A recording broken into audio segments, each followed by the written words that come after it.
Well, Jimmy, you're a good salesman, all right, but I think that I'd be safer with an outside opinion. Do you mind if I leave this up to someone I think is qualified to know? Certainly not. Call the bum over. Oh, Johnny Mercer. Yes, Ginny.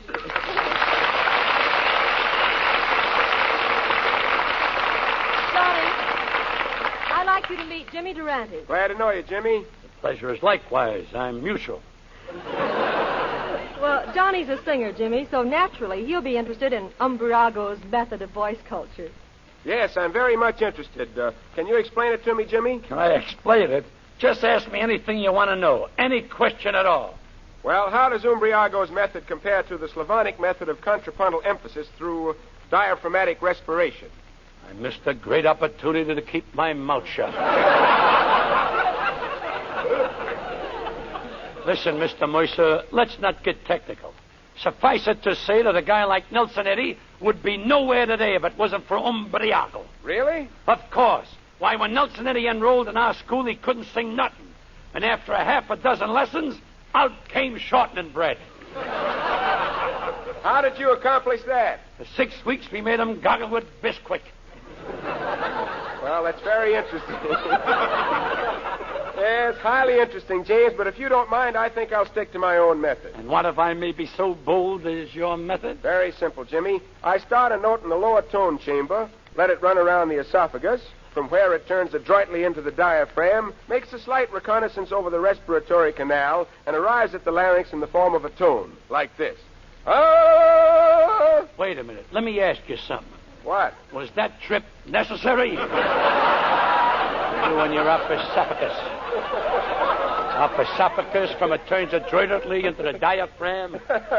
Maybe I better just sing, right, Jenny? Right, Johnny. Fellas, here's Johnny Mercer, aided and abetted by Joe Stafford and the Pied Pipers with their version of Lullaby of Broadway.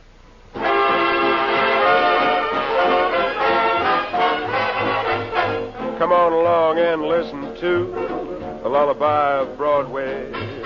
Hip hooray and bally-hoo, the Lullaby of Broadway. The rumble of the subway trains, the rattle of the taxis, the daffodils that entertain at Angelo's and Maxie's. When the Broadway baby says goodnight, it's early in the morning. Manhattan babies don't sleep tight until the dawn. Good night, baby. Good night. Milkman's on his way. Good night, baby. Good night. Dig that cabaret.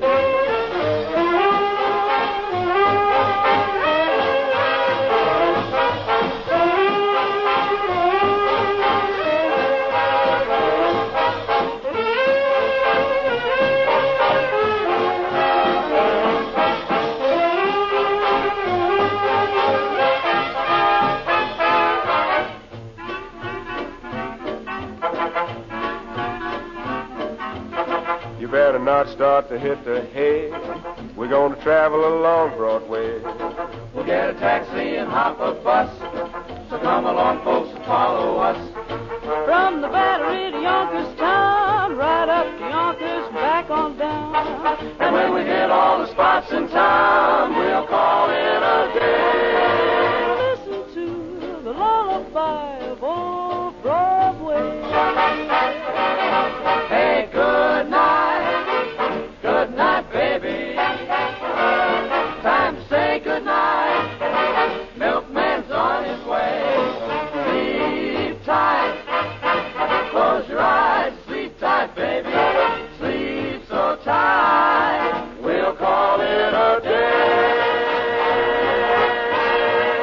And listen to the lullaby of old Broadway.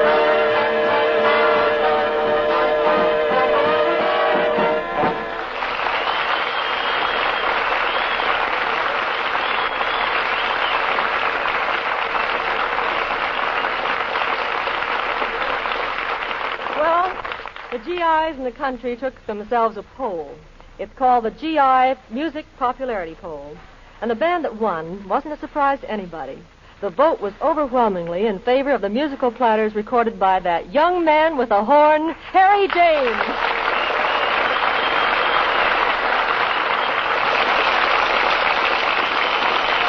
Well, Ginny, the boys and I certainly appreciate the honor of being chosen the favorite GI band. You know, Harry, such a distinction really calls for a speech. Well, I'm not much on speech-making, Ginny. The band and I would rather show our gratitude by swinging out lightly with our idea of the St. Louis Blues.